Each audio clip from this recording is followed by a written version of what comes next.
Welcome to it. Sunday Live is here with the Average Joe Sports Show. Bill Doleman, Elijah Herbel, Chris Schmidt. The Iron Horse, Gary Sharp on assignment. A lot to get into. Heard from Matt Rule yesterday as Nebraska got preseason camp knocked out, and then they move forward here. And we'll check in with you, of course. Always appreciate you finding us on Sundays at 10:30 on YouTube. Like and subscribe to the Average Joe Sports Show YouTube channel. Spotify, iTunes, Google Play for the digital download for the podcast. And, of course, find on Twitter. You can watch that way. AJ Sports Radio, AJ Sports Pod. Fellas, how we doing? It's a big day at the Schmidt house. It is Junior Moves to College Day. So we are getting ready for that here in a little bit, which is fun. And I have not asked him or shaken him down for a prediction on season totals for Nebraska football, but he'll be a freshman here shortly. So we're kind of fired up about that. Him and his mom are off buying more crap, which is not totally out of the ordinary. He should come by my place and sort through boxes and see if there's something that he could take with him down the block at the Sig Ep house. Yes, you are moved all in, Bill, and that's pretty cool. And Elijah, no, I'm not all moved in. I was reminded this morning that I have way too many coffee mugs, but apparently there's some type of scrapbook of my life. So if he needs a couple of coffee mugs, I got a few of those and some cups and T-shirts. I went OG with mine. This is my father's first company. Wow. Commercial Computer Lending. It turned into Commercial Computer Systems. See, I thought that was Country Club of Lincoln, and you were going bougie on us here. No, this is my dad's. Like, there's like two that exist, and I have one. So yeah. I'm anxious to hear about the coffee cups you've got collected. Nebraska collected several kind of gut-wrenching practices. It sounds like it's pretty physical camp, Bill and Elijah with just the intent to toughen up, intent to figure it out. Matt Rule, happy but not pleased or satisfied. Satisfied's the better word. They still have a ways to go. And one thing we've asked about is, all right, what's the depth going to look like on this team? And Rule touched on it yesterday. He said he needs the 2s and the 3s to get better because that's your difference come November. That was a challenge. There were a couple of discouraging, I thought, things to listen to post scrimmage yesterday. Now, okay, Dylan Raiola apparently has had a great camp. Seemed to be pleased with a lot of things. Loves him some Elijah Judy. Elijah this week, Herbel and Elijah Judy are the Archie Wilson of this week, and he loves him some Danny Busboom Kelly. But I heard those 3 little words yesterday that will drive me insane as a football observer: pre-snap penalties. Mm-hmm. I said Friday, and I said again yesterday, this team has to be 2nd down and 4 or better on average throughout the course of the season. Gain 5+ yards on 1st down, set up 2nd down and 6, or 2nd down and 4, 2nd down and 3. We all know if you can chew up yards like that on 1st down, you're going to have sustained drives, and eventually you're going to wear down a defense. It's the novel part of the game. Pre-snap penalties, and all of a sudden you're 1st and 15 will drive Nebraska football fans nuts. Or 2nd and 4 goes back to 2nd and 9. Yes. Yeah, you just can't have it. Yeah. I mean, so that is attention to, for all the attention to detail they have with the perfectly temperatured pool, your sleep pods, your caloric intake at the training table, all of those kinds of things are great. But if your attention to detail is lacking, and I'm guessing maybe those 2 things you mentioned, the 2nd and 3rd units and pre-snap penalties, may be lumped together. Mm-hmm. If those guys aren't locked in on attention to detail on what the snap count is, then there's going to be issues on who your second and third teamers are, because they want to play a lot of guys.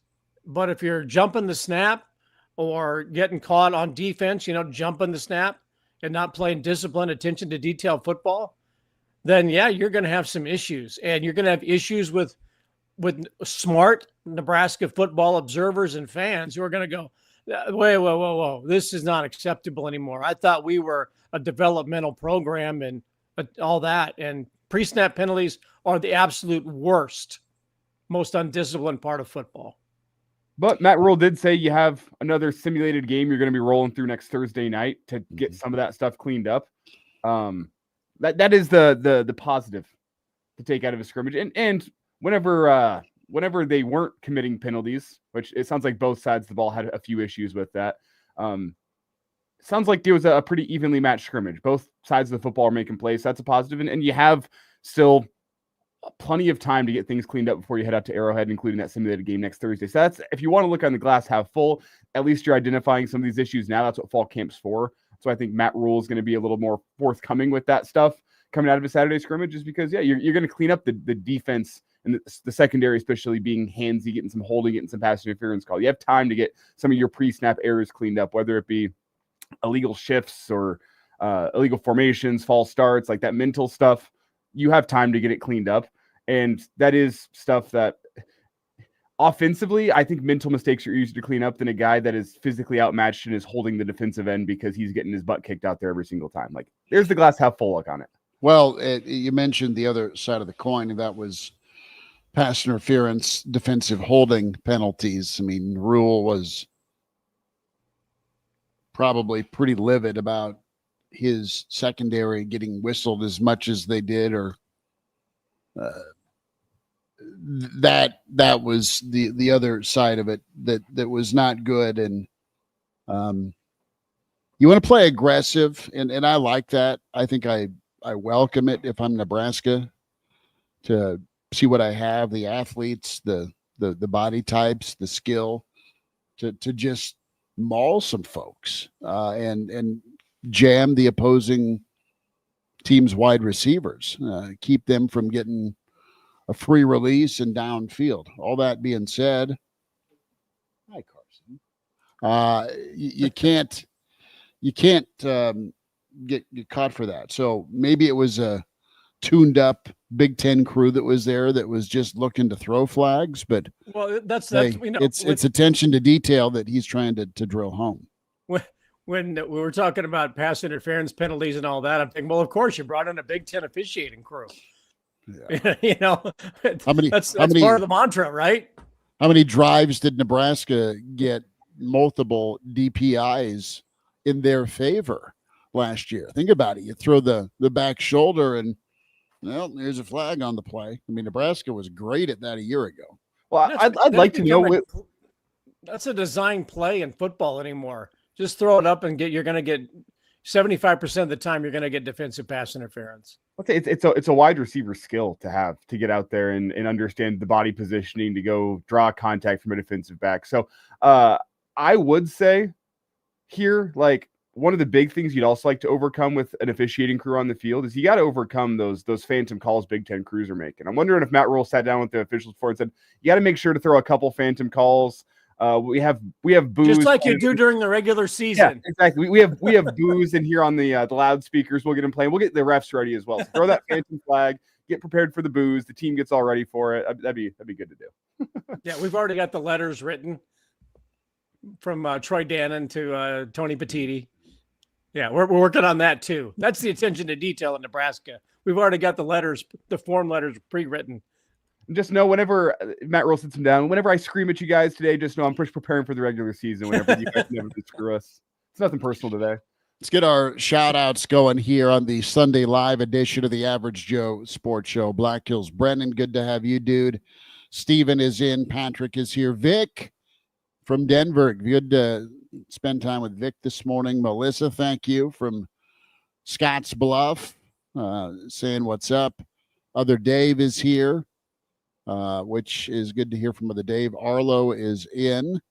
Michael, all the way from North Carolina, good to have Michael. saying hello. And Tim down in Idaho, Joe's, did we learn anything from Saturday? Yeah. Second and third team need to get better. Defensive backs like to hold. And apparently folks are too jumpy on the offensive side. Casper is down in Texas and says it feels like 103.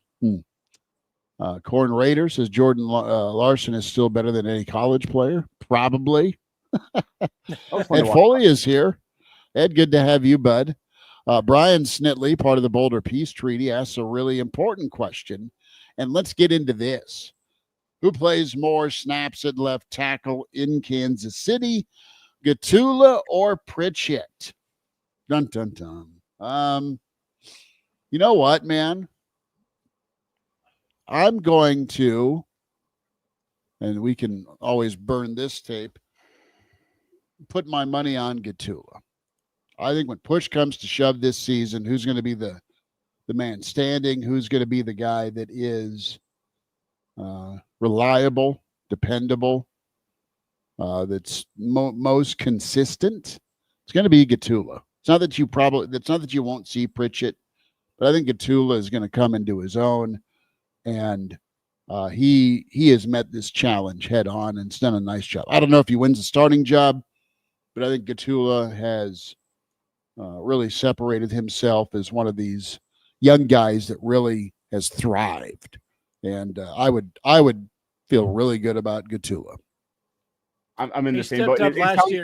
It sounds like the report from yesterday. Sorry, Bill, I'll let you jump in here in a second. But the report from yesterday is Gatula was the guy that was taking the first team reps at left tackle yesterday. So at this point, yeah, I would expect to probably see a little bit of both.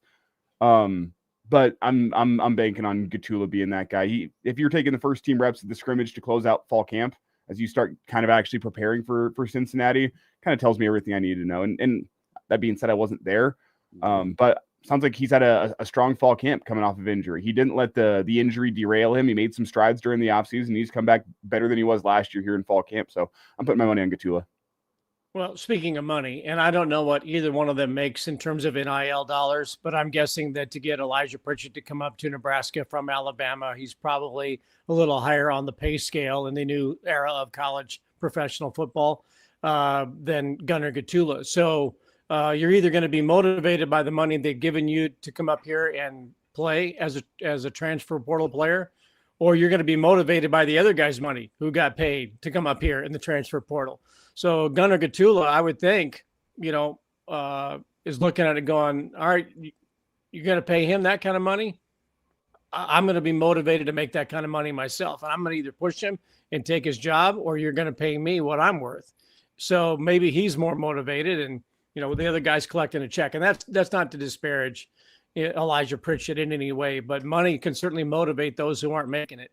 And Gatula stepped up in a key situation last year, vaulting from third to first team. And I don't think anybody had any reservations about the way he played from, what was it, the Illinois game when Corcoran got hurt.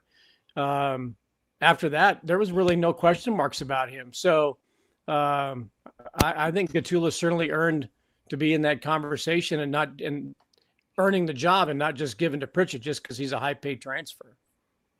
Well, the other part of this too is, Rule towards the end of the media session yesterday was asked about offensive line, and he got into it, but he didn't say anything super revealing other than, and maybe I'm reading too much into this, but he complimented Pritchett, but still said he's still trying to figure things out a little bit. Now, what does that mean? Is that a playbook thing? Is that a how do you do things in Lincoln thing with meetings, and are you late? Are you early? Are you bought in? Is it extra that you just kind of do because you're told to, or do because you want to? I'm just speculating here. So, but that was brought up, and Pritchett's played a lot of football.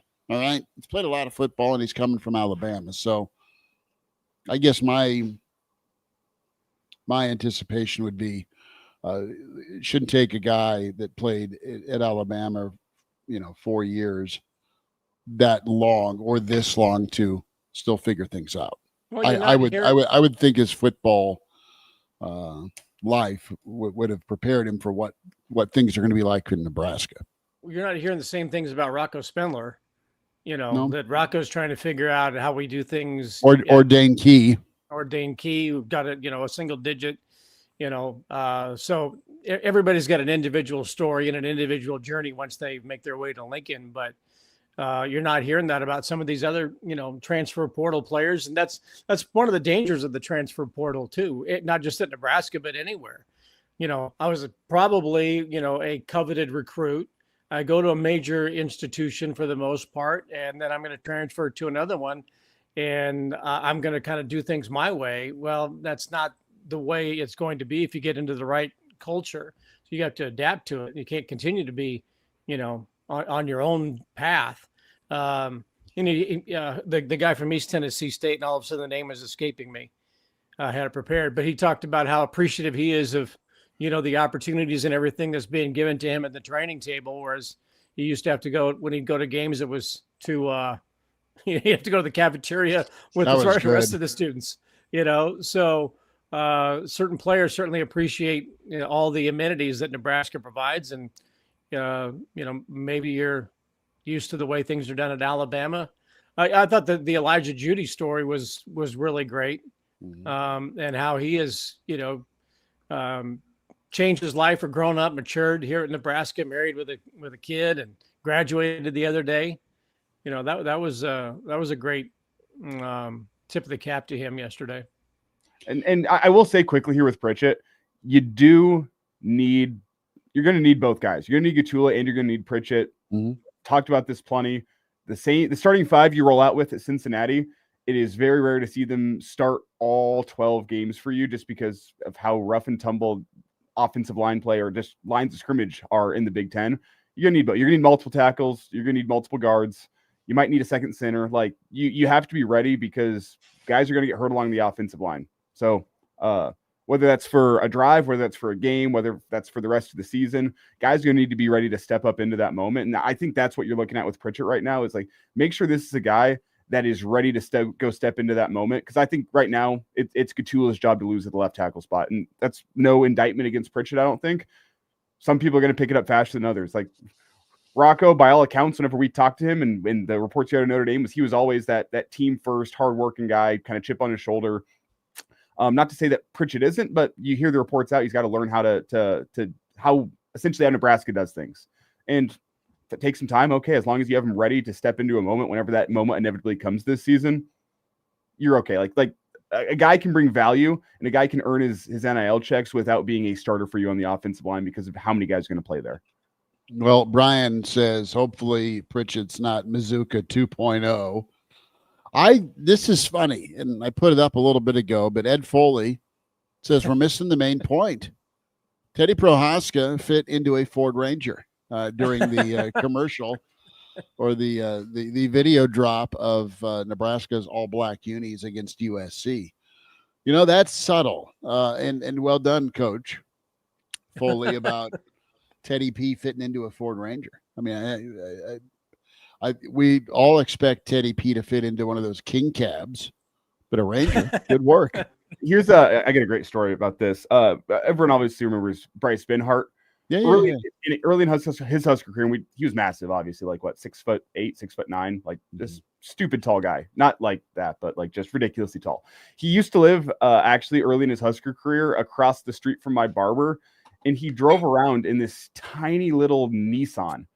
And whenever he got into his car, you saw his head from the back window. Like, he was so far back in that thing. It was just a tiny little car. It looked comical. So it was like, maybe you've seen it, maybe you haven't, Elijah, but Police Academy, where Steve Gutenberg or Hightower gets taught how to drive by Steve Gutenberg's Mahoney. And so you've got, Hightower ripping seats out, and he's all the way to the back of the Honda Civic or whatever it is, because he's 7 feet. So it was one of those situations with Ben Hart where he's driving this little, a Nissan or Toyota or something like that. It was some little roller skate, and here's this 7-foot offensive lineman with his head out the sunroof like Dino, That's exactly what it was. That's funny. Thank you, Bob. Bubba Smith is where I was trying to go. Got to find Bubba. Okay. Let's go back here for just a second because Bill mentioned a guy, Jalen George, East Tennessee Technical State Baptist, whatever it was.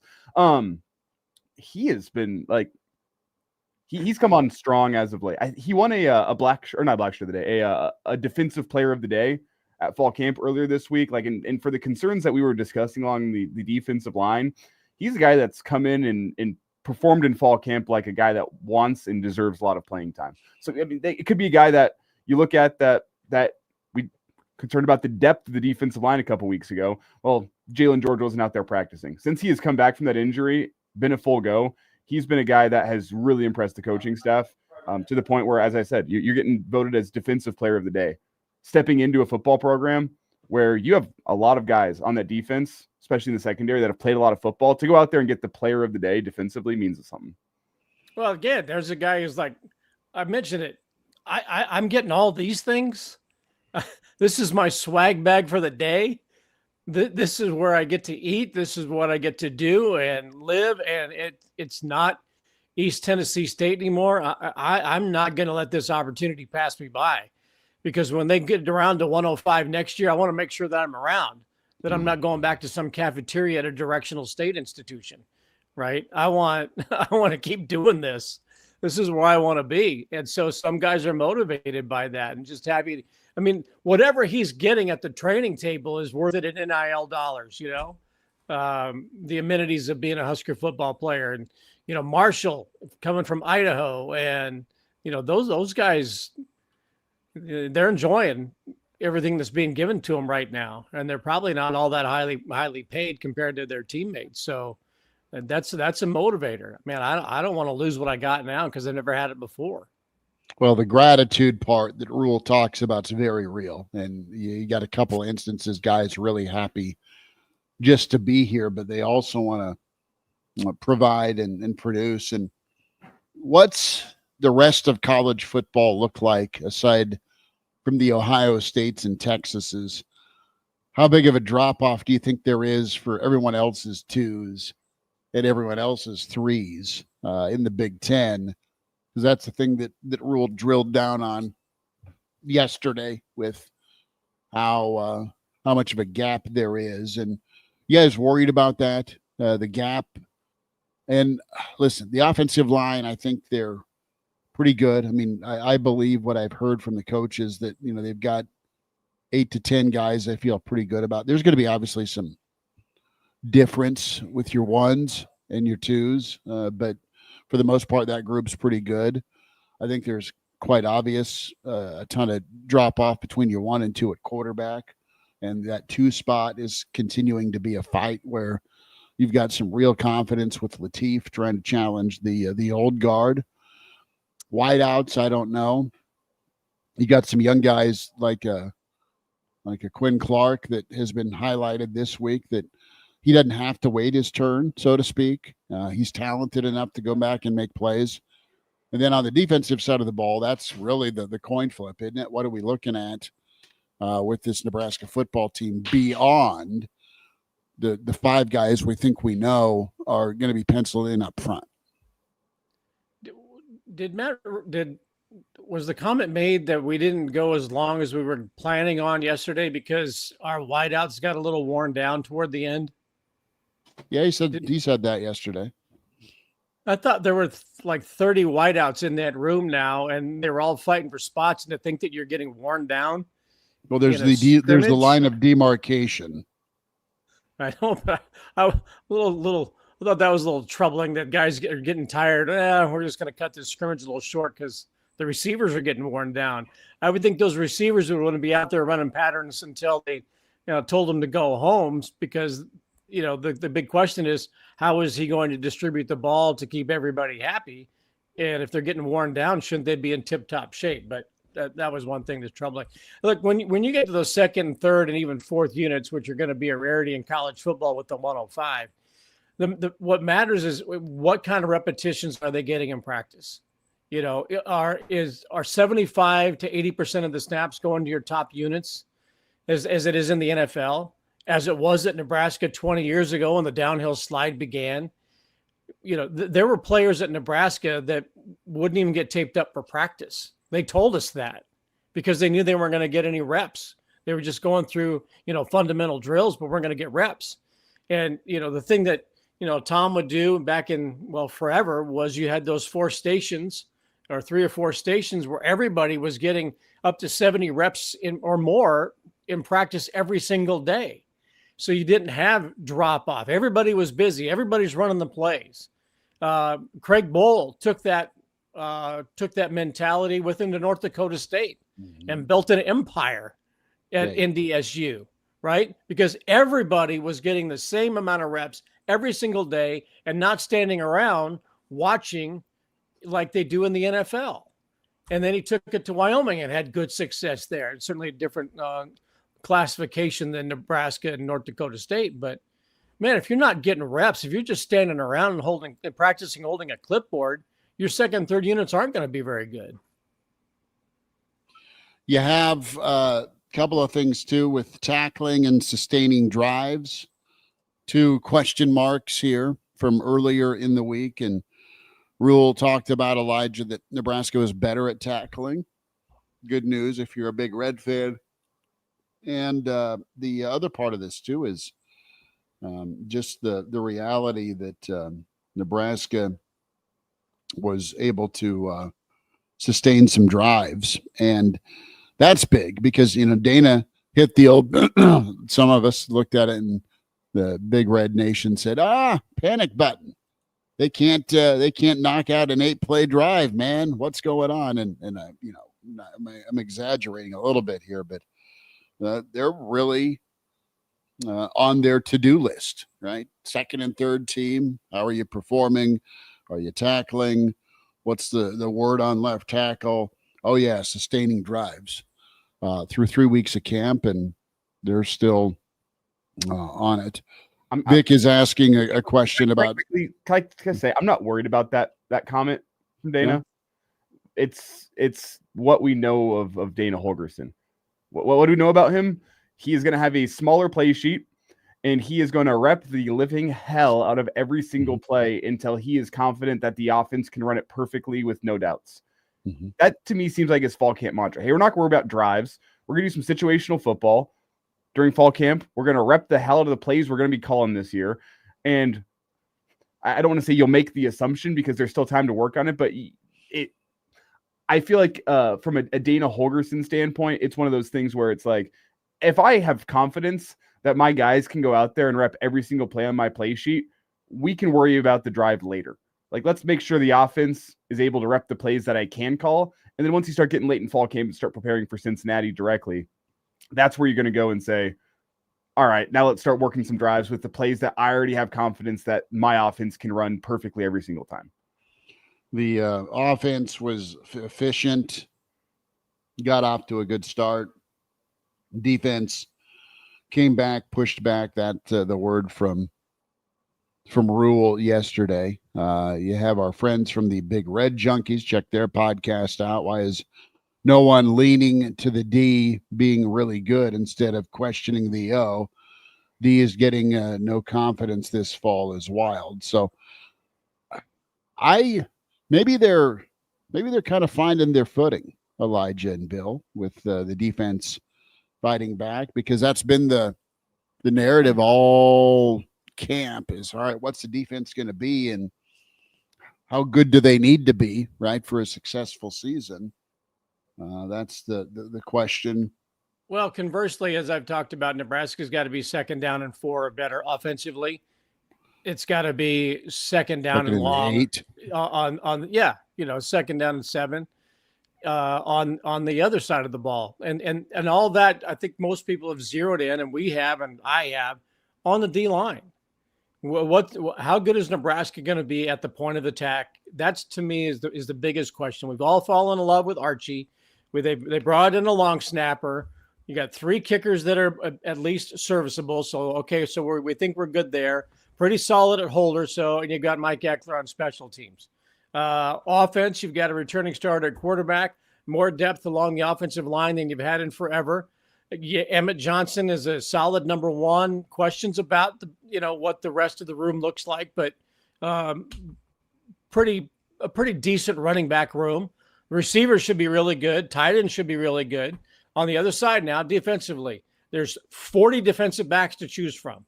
Okay, so that's good. And the linebacking core, Shavers, McCullough, all those guys seem to be pretty formidable. It goes back to, for me, the defensive line. We all believe in Riley Van Poppel because of what he did 2 years ago as a freshman. Played okay in the 4 games he had last year before, finally redshirting. Keona Davis comes back, but is he going to be the same player, the player that people expect him to be? Winery, Lenhart, the questions for Nebraska's defense are along the defensive line. So, yeah, the defense could be very good. They just need to replace 2 guys that are in the NFL right now. I think Stank Nooner kind of hits where I'm at with the defense. And I said this pre-fall camp. This was my prediction for what was going to happen. Camp tradition says the defense starts ahead of the offense, and the offense catches up.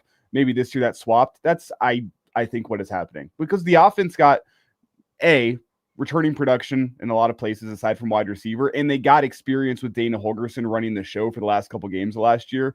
Look at the defense, all the changes that you've had. I mean, you lose 2 NFL defensive linemen that you have to go in and replace. You have guys that went in and hit the portal all over your front 7 and guys that graduated. Like, you have some continuity among your secondary because their coach is now running the defense and you have those guys back.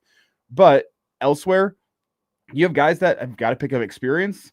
You have a defense as a whole that's got to learn the nuances of a John Butler defense compared to a Tony White defense. Like, there's going to be changes there. Right there. Yeah. And I'm not surprised at all if the defense started behind the offense and is now catching up.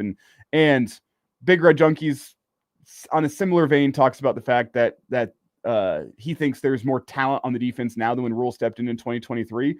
I think you have more talent on this defense, but you had more experience back in that 2023 defense. That's a lot of guys came back. You brought in a couple pieces via the portal. Deshaun Singleton's one that stands out. I know he was junior college, but still kind of portal. Like, you brought in some talent there, but you had a lot of experience in that 2023 defense, guys that I think could learn a new defensive scheme quickly. This year you have more talent, but less experience. So it's going to take some guys a little bit of time to get their feet wet and get comfortable with the scheme that you're going to be running this year. So 3-Pot says he's wait and see with the defense and Butler. Joel in from Colorado says they went to the neighborhood block party and I found out a guy who's also an NU fan lives down the street. He has an outdoor big screen, so this year's going to rock. Joel, I love that. Not only do you do the old neighborhood block party thing, but you found a new best friend with the giant screen. Let me ask the question to you guys. For the Nebraska-Cincinnati game, if that's your neighbor, what are you bringing over to the backyard to go watch on the big screen? Like, you bring in the keg, you bring in some beers, appetizer. What is the correct answer of what to bring to show your appreciation? Well, there's a couple. In Colorado, there's some more options. Yes, there is. Doritos. You offer to bring, the meat, but if someone's hosting, it might be that person's responsibility to provide the burgers and brats, or maybe you're doing a smoke session with ribs or some pulled pork. But you bring some beers, and then you also bring some zip ties, because if it gets nasty and it goes the wrong way, everybody needs to zip tie their wrists to prevent some harm later on. All right. And if you're planning on bringing the veggie burgers, don't go. I don't know. No. Although someone else can eat them. Somebody in the neighborhood's going to eat veggie burgers. Okay.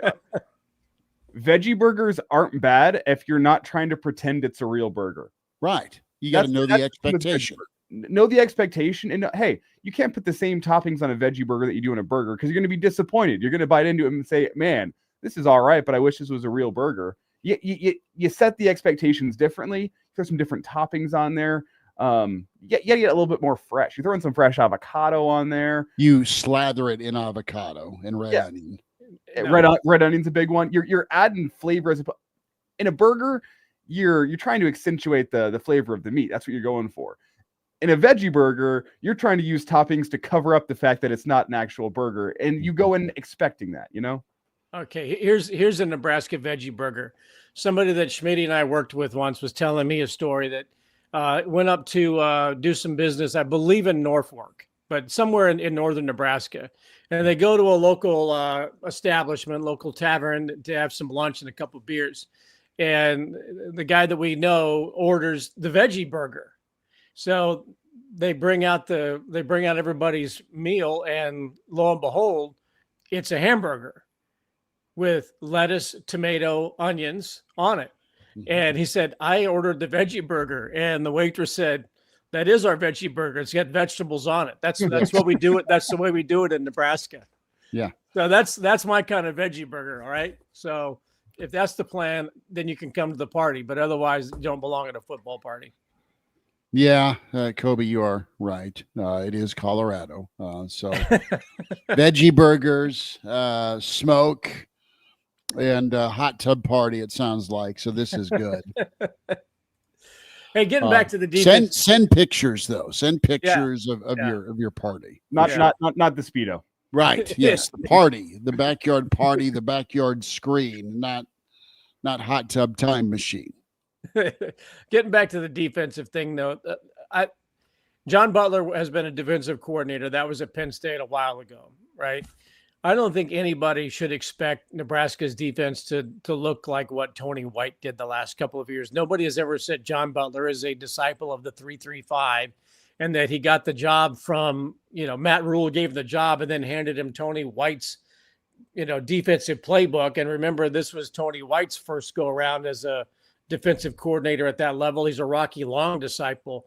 So I would imagine Nebraska, they've talked about, what is it? The multiplicity of positions, that it's a positionless football team. I don't think you're going to see a 3-3-5 type defense that Rocky Long at New Mexico conceived back in the 1980s and 90s that Tony White and others have learned from. And not many have run it. I think you're going to see all kinds of, and I think Rule even alluded to it. You're going to see, 4-man. You might even see some 5-man. I think there's going to be a lot of different looks that are not going to be similar to what Nebraska did last year. John Butler's going to do with his defense what he wants to do with it, what he's learned over the years in college, he learned over the years in professional football, and maximize the talents of the players that he has. So I think that's another reason why there are some questions, about Nebraska's defense. Is what's it going to be? Because when Tony White got the job, that's all we heard about. It's a 3-3-5. It's a 3-3-5. What's the 3-3-5? You got people running, diagrams and all kinds of stuff. Nobody's really dissected what a John Butler defense truly is. So to that end, if Nebraska's defense might be a little bit behind, imagine how far behind those who are trying to scout a John Butler defense like Cincinnati, like Akron. And think of the mess Houston Christian is in right now, trying to dissect what they're going to do defensively. Quick. I don't think Akron and Houston Christian, I don't think their game plans matter. If their game plan matters, you got some issues.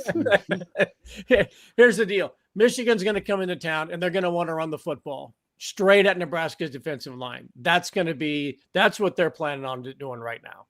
It's just, can this Nebraska defense stop the run? And the biggest question will be, Cincinnati will test, but will be Michigan in week 4.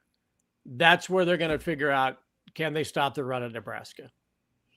What's going to be interesting to see is how much of a part the jack position, and it's been hinted at, plays and being that fourth defensive lineman, right? You know that you've got your Davises, your Riley Van Poppels, your Elijah Judys, and your Lenharts. You've got 4 guys there, but you also have that jack position that is going to be important. Yeah, and I think of the jack position as, McGahee or McCullough off the edge on 3rd down with some pressure, Lawrence Taylor style.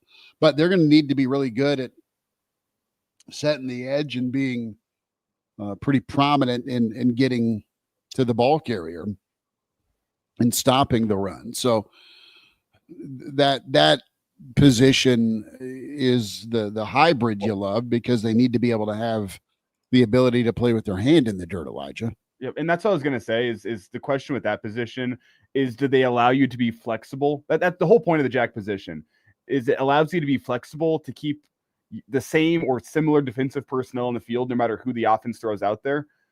That's kind of the point of that position. Like, hey, if you need him to be hand in the dirt and go be another defensive lineman because the offense is coming out with a run heavy type package, they can do that.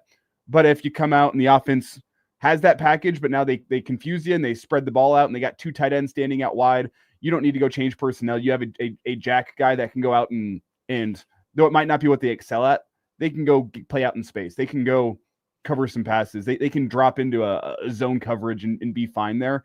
That's the whole point of that jack position. And that's what we don't really know. Like, are those guys able to do that? McCullough, you would think so, because he played off-ball linebacker at Oklahoma and he played on the line of scrimmage at Indiana. So you would think so, but that's kind of a question that remains to be seen is how does John Butler actually want to utilize those guys within his defense? Well, and are they capable of being good against the run? And that's the issue here with this defense here. So TJ, formerly Jay, checks in. Yeah, can they stop the run and tackle? Sounds like they're tackling better, but you're just going to have different body types. That's the other thing you're trying to wrap your head around. You have quite a athletic front this year defensively. Not that Ty and Nash aren't athletic, but they were blocks, man. They were huge. Their body types were to take up a ton of space with their size, speed, and quickness for their size. You have body types that are, you might be able to win with quickness versus just straight size this year. That's how you're going to try and get down to beat the block versus take on the block. Fellas, what do you think with this camp session and moving forward? You're still trying to figure out a depth chart. Coach Donnie this week says, I'll let you know with the opener, with the tackle battle. But do you anticipate a depth chart release this week by Rule, or do you think we drift on into the Monday maybe before Cincinnati week?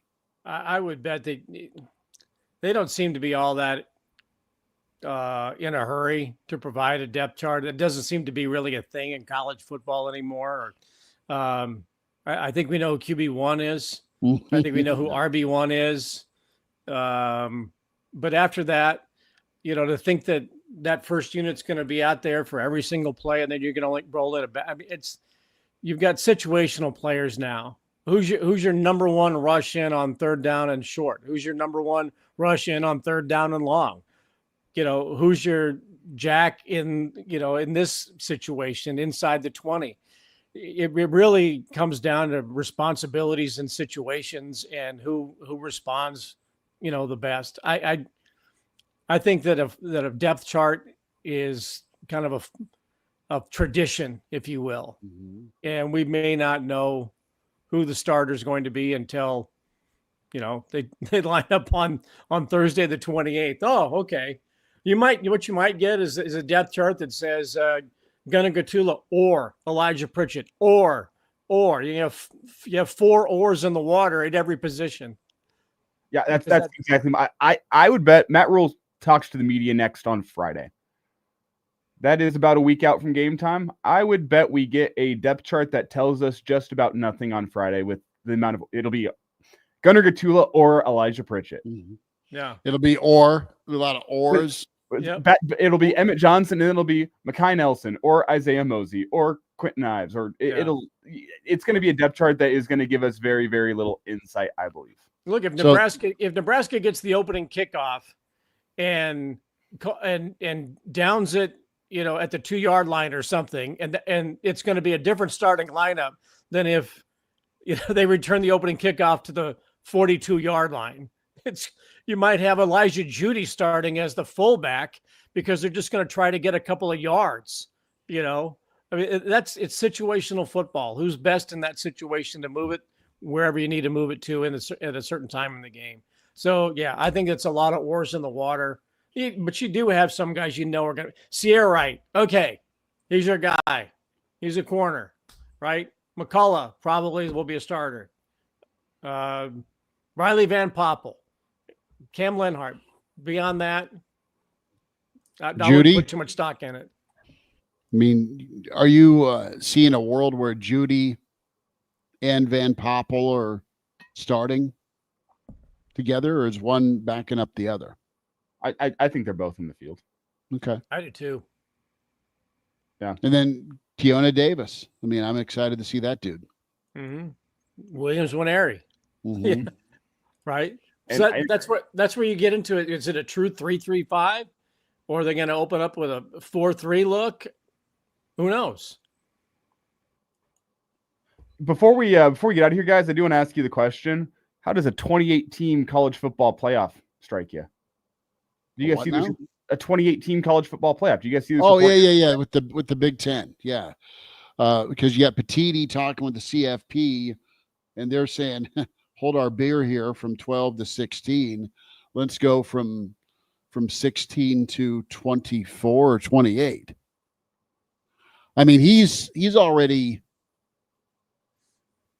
zooming past the old miles per hour warning and going bigger. Maybe he's starting huge and they'll dial it back. Because does 28 grab you? Okay. I mean, I'm all right with 16. I'm all right with 12, but let's not eliminate how fun and incredible the regular season is. I don't want that to be jeopardized. This is speeding through the college football playoff expansion talk faster than a Georgia football player. Like that's what this is. 24 or 28. Running the red light. Man, 12 is already enough in my eyes. I think so too. You want to do it for more money, clearly. And that's what it is more inventory and let's. The one part of it that I thought was really interesting was the discussion. Hey, let's just get rid of conference championship games and let's start off the playoff that weekend. That is the direction in which we're moving, because in today's era, what does a college or a conference championship mean? Is anyone going to remember the Oregon Ducks as extra money? It's extra dollars. It's extra. But is anyone going to remember the Oregon Ducks as your 2024 Big Ten champions?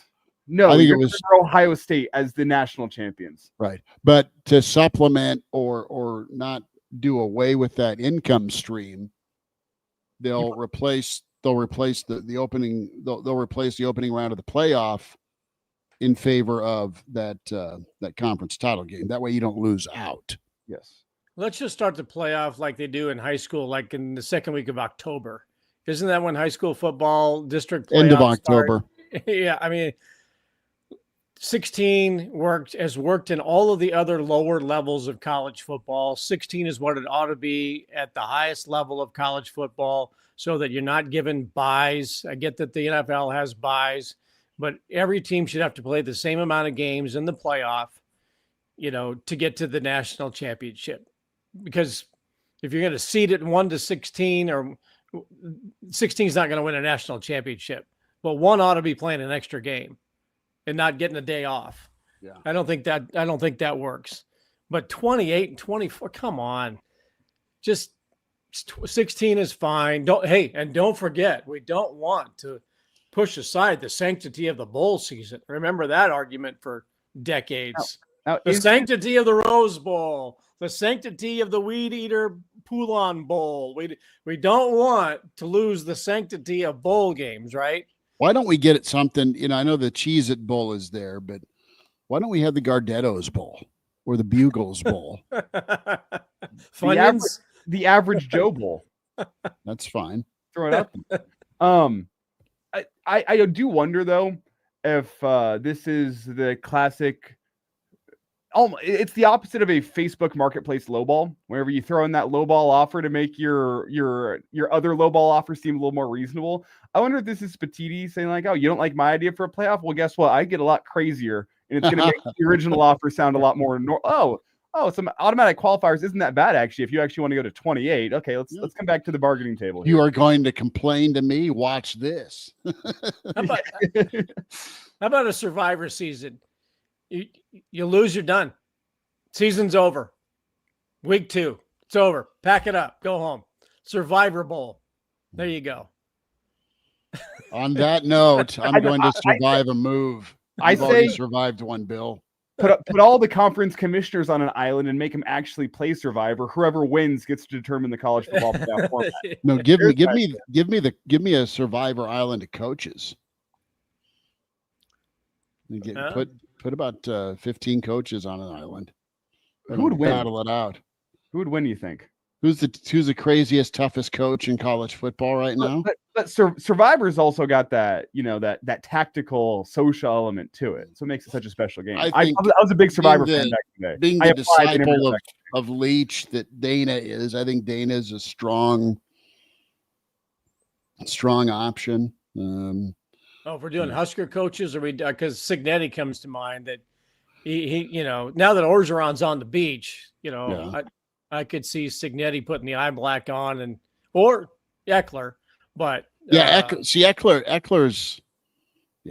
gonna chop down a palm tree, start a fire, and I mean he'll be all right.